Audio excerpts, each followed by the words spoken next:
Most people still think it's okay to check their phone at a red light. They believe that as long as the car isn't moving, it doesn't count as distracted driving. That assumption just became one of the most expensive mistakes you can make in 2026. Because starting this year, a federal law went into effect that completely rewrote the rules on phone use behind the wheel. And the penalties aren't just steep, they're designed to hurt. We're talking about fines that start at $500 and can climb all the way to $2,500 for repeat offenders. That's not a typo. A single moment of checking your GPS at a stoplight could end up costing you more than most people's monthly rent. And here's the part that's catching drivers completely off guard. The law doesn't care if you're stopped. It doesn't care if you're in park. It doesn't even care if your car is turned off but you're still sitting in the driver's seat. If a police officer sees a phone in your hand while you're behind the wheel, that's a violation. Period. No warnings. No grace period. No exceptions. And according to enforcement data from just the first 6 weeks of 2026, more than 80,000 drivers have already been ticketed under this new rule. That means thousands of people every single day are learning about this law the most expensive way possible, on the side of the road, with flashing lights behind them, and a citation in their hand that they never saw coming. What makes this even more dangerous is how the rollout happened. There were no public service announcements, no push notifications, no letters mailed to registered vehicle owners warning them that the rules had changed. Law enforcement agencies simply started enforcing it the moment the calendar flipped to January 1st. And now, drivers are scrambling to figure out what's legal, what's not, and how to avoid becoming the next statistic. So if you've ever glanced at your phone while waiting at a light, answered a call while stuck in traffic, or held your device to check directions even for just 2 seconds, this video might be the only thing standing between you and a massive fine that could completely derail your finances. Stay with me, because what I'm about to show you isn't just about avoiding a ticket. It's about understanding a law that was written in a way most people will never fully grasp until it's too late. And there's one loophole that almost everyone thinks they found, but it'll get you fined faster than anything else. I'll explain exactly what that is in just a minute. But first, let me walk you through how we got here and why this law is being enforced so aggressively right now. Hi, I'm Sophia. I spend my time reading through legislative updates, enforcement policies, and court rulings, so you don't have to learn about them through a citation or worse. And the distracted driving law that took effect in 2026 is not just another rule. It's a complete shift in how phone use is treated legally while you're in control of a vehicle. For years, distracted driving laws were a patchwork. Some states banned texting, others banned handheld calls. A few allowed phone use at red lights as long as the car was stationary. It was confusing, inconsistent, and nearly impossible to enforce uniformly. That's why the federal government stepped in. The new law establishes a single nationwide standard, and it's built on one very simple principle. If you are in the driver's seat of a vehicle, and that vehicle is on a public road, your phone cannot be in your hand. It does not matter if the engine is running or not. It does not matter if you're in park, neutral, or drive. It does not matter if traffic is stopped, crawling, or completely gridlocked. The moment your hand touches that phone, you are breaking federal law. Now let's talk about what actually happens when you get caught. The first offense carries a minimum fine of $500 in most states. Some states have already raised that floor to $750 depending on where the violation occurs. If you're caught in a school zone or a construction zone, the fine can double automatically. That's $1,000 to $2,500 for a first-time offense. But it doesn't stop there. A second violation within 12 months triggers what's called an escalated penalty structure. That means your fine jumps to at least $1,200. In some jurisdictions, it goes as high as $1,800. And if you're unlucky enough to get pulled over a third time, you're looking at the maximum penalty, which is $2,500 plus mandatory traffic school, potential license suspension, and points on your driving record that will follow you for years. And here's where it gets even worse. Every single one of these violations gets reported to your insurance company. The first ticket alone can raise your premium by 20 to 40% depending on your provider and your driving history. For most drivers, that means an extra $600 to $1,200 per year in insurance costs. Over the course of a standard 6-year period, that one ticket could cost you nearly $10,000 when you add up the fine, the insurance hikes, and any related fees. Now, I know what some of you are thinking. What if I just hold the phone but don't look at it? What if I'm using voice commands? What if the phone is on my lap or wedged between my legs? Let me be very clear. None of that matters. The law is not about what you're doing with the phone. It's about whether the phone is in your hand. Voice commands are allowed, but only if the phone is mounted or connected to your car's system. If you're holding the phone to your face and talking, even on speakerphone, that is considered handheld use. If the phone is resting on your thigh and you touch it to activate Siri or Google Assistant, that's a violation. If you pick up the phone to move it from the cup holder to the passenger seat, and an officer sees you do it, that's enough. This is why so many drivers are getting tickets and then arguing on the roadside that they weren't actually using the phone.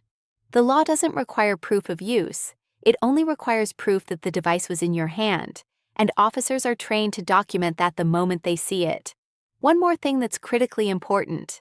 A lot of people assume this only applies when the car is in motion. That is absolutely wrong. The language of the law specifically includes any time you are in control of the vehicle on a public roadway. That means red lights, stop signs, parking lots, drive-thrus, traffic jams. Even if your car is completely stopped and you're waiting for a train to pass, if you're in the driver's seat, the rule applies. Here's why this matters more than most people realize. In the past, officers had to prove you were actively distracted. They had to show you were texting, dialing, or scrolling. That created a gray area that was hard to enforce and even harder to prosecute. Now, that gray area is gone. All an officer has to prove is that they observed a mobile device in your hand while you were in the driver's seat. That's it. No need to prove what you were doing with it. No need to show footage of you looking down. No need to demonstrate that you were actually distracted. The act of holding the phone is the crime. And this is where drivers are making their biggest mistake. They think if they put the phone on speaker and hold it near their ear, they've found a workaround. They haven't. That's still handheld use. The phone must be completely hands-free. That means mounted on your dashboard, integrated into your car's Bluetooth system, or controlled entirely by voice without any physical contact. If your fingers touch that screen, even for a fraction of a second, you're in violation. Let me give you a real example of how this is playing out right now. A driver in Texas was sitting at a red light in late January. Traffic wasn't moving. She picked up her phone to respond to what she thought was an urgent text from her child's school. An officer 2 cars behind her saw the glow of the screen reflected in her side mirror. He pulled her over the moment the light turned green. She explained she was stopped. She explained it was an emergency. She explained she wasn't driving. None of it mattered. The ticket was $650. Her insurance went up $84 a month. Over the next 3 years, that one text at a red light cost her more than $3,600. Now multiply that story by tens of thousands of drivers, and you start to understand the scale of what's happening right now. This isn't a rule that's being phased in gradually. It's not something officers are giving warnings about. Enforcement started immediately, and it's being treated as a priority in most jurisdictions because distracted driving deaths have been climbing for 5 straight years. In fact, the data behind this law is sobering. According to the National Highway Traffic Safety Administration, distracted driving killed more than 3,500 people in the previous year alone. That number is actually conservative because it only includes crashes where distraction was confirmed as the primary cause. The real number is likely much higher. Injuries related to distracted driving topped 400,000 in that same period. And here's the stat that really pushed lawmakers to act. More than 25% of all accidents now involve a driver who was using a mobile device within 3 seconds of the crash. 3 seconds. That's how long it takes to glance at a text, to check a notification, to see who's calling. And in that tiny window, lives are being destroyed. So the federal government didn't just pass this law to generate revenue. They passed it because the problem had gotten so bad that doing nothing was no longer an option. But here's what frustrates drivers the most. The law applies to everyone equally, but it's not being enforced equally everywhere. In some cities, officers are pulling people over aggressively, treating this as a top priority. In other areas, enforcement is lighter, and drivers are getting away with it for now. That inconsistency creates a false sense of security. People see others on their phones and assume it's fine. Then they get caught, and they're blindsided by how serious the penalties are. The other issue is how the law interacts with navigation apps. A lot of drivers rely on Google Maps, Waze, or Apple Maps to get where they're going. And those apps require interaction. You have to enter an address. You have to start the route. Sometimes you have to adjust the destination mid-trip. So what's legal and what's not? Here's the rule. You can interact with your phone to set up navigation, but only if the phone is mounted and you're using touch commands briefly while the vehicle is stationary. That means before you start driving or while you're fully stopped in a parking spot.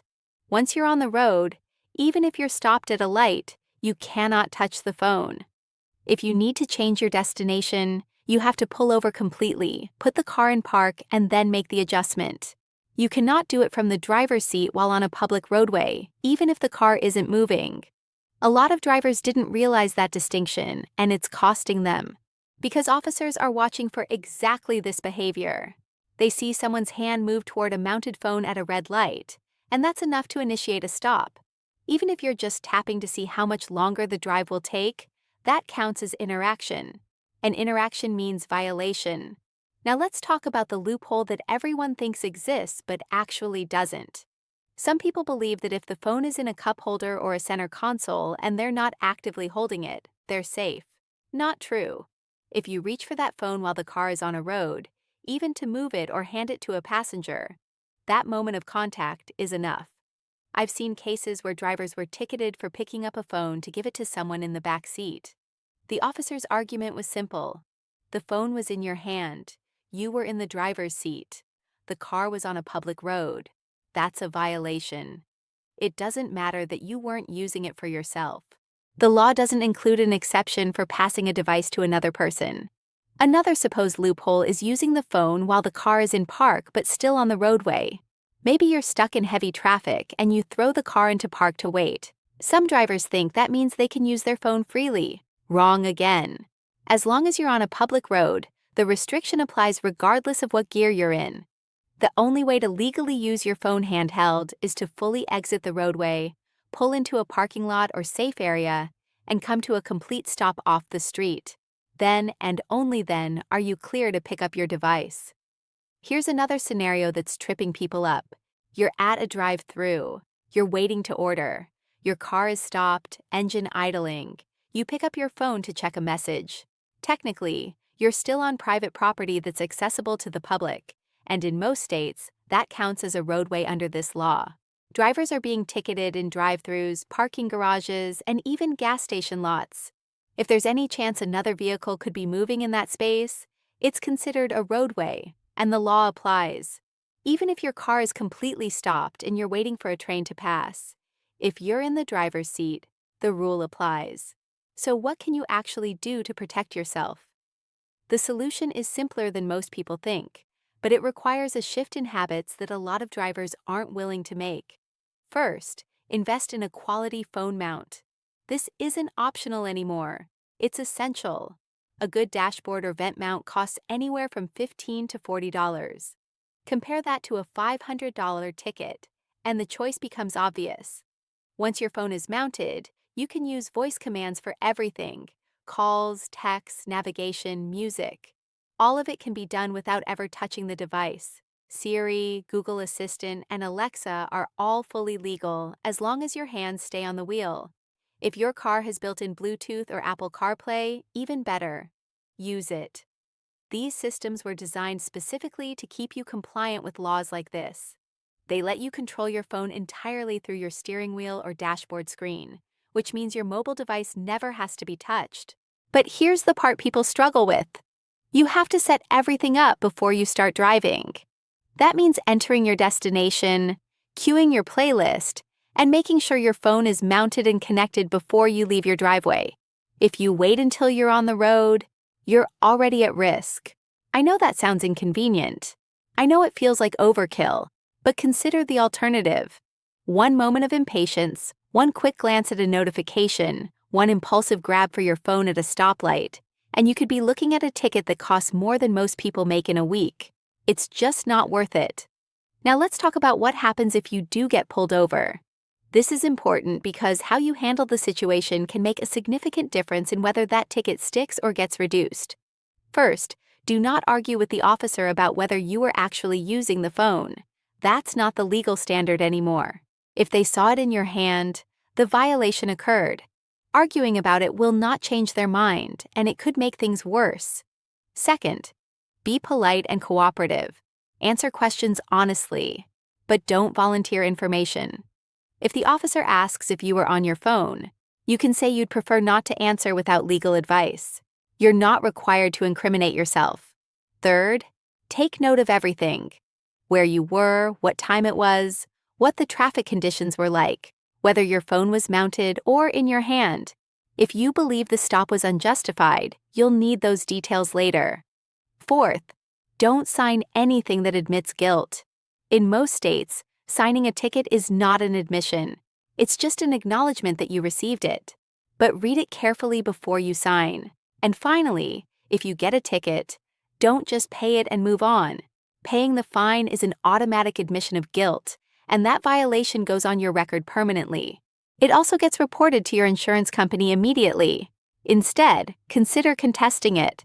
In many cases, especially for first-time offenders, you can negotiate a reduced penalty or even get the ticket dismissed if you complete a defensive driving course.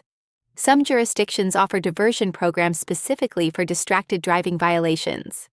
You pay a fee, take an online class, and the ticket disappears from your record. It's not available everywhere, but it's worth asking about.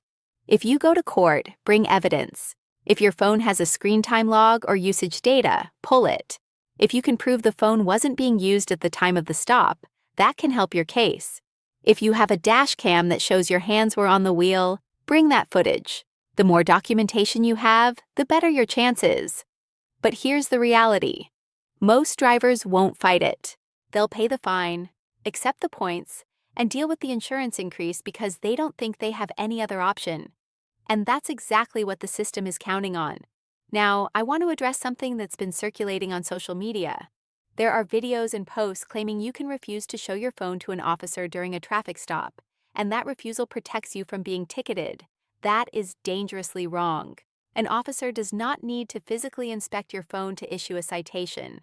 They only need to visually observe it in your hand. If they saw it, that's enough.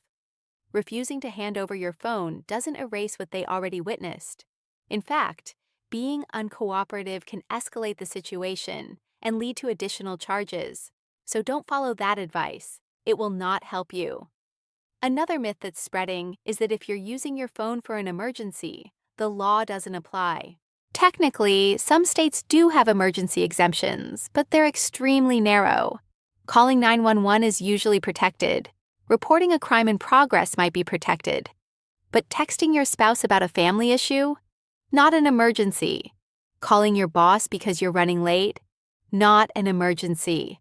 The bar is high, and unless you're reporting an immediate threat to life or safety, the exemption won't apply. Even if you think you qualify, you'll still likely get a ticket and have to fight it in court later. So the safest approach is to assume there are no exceptions and act accordingly.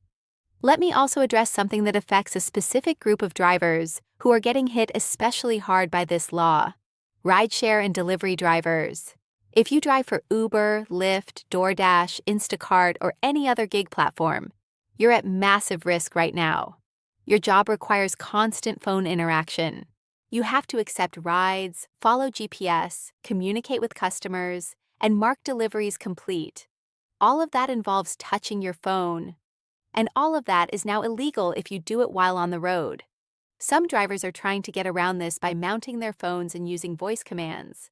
But the apps aren't fully optimized for hands-free use. You still have to swipe to accept a ride. You still have to tap buttons to navigate the app. And that puts you in direct conflict with the law. The rideshare companies haven't issued clear guidance on this yet. They haven't updated their driver policies. They haven't provided hands-free solutions. So drivers are stuck choosing between doing their job and staying legal. And many are choosing the job, which means they're racking up tickets at an alarming rate. I've heard from rideshare drivers who've been cited 3 or 4 times in the first month of this year alone. That's $2,000 to $3,000 in fines, plus the insurance nightmare that comes with it. Some have already had their licenses suspended. Others have been deactivated from the platforms because too many violations flag them as high risk. If you're in this situation, my advice is to be extremely cautious. Pull over to accept rides. Use voice commands wherever possible. And document everything in case you need to contest a ticket. It's not a perfect solution, but it's better than losing your license or your livelihood. Before we wrap up, I want to leave you with the most important thing you need to remember about this law. It is not going away. In fact, enforcement is only going to get stricter as the year goes on. More officers are being trained.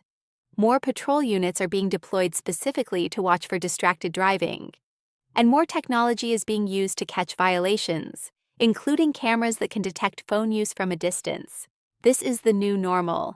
And the faster you adjust your habits, the safer and wealthier you'll be. Drivers are being ticketed in drive-thrus, parking garages, and even gas station lots. If there's any chance another vehicle could be moving in that space, it's considered a roadway, and the law applies. Even if your car is completely stopped and you're waiting for a train to pass, if you're in the driver's seat, the rule applies.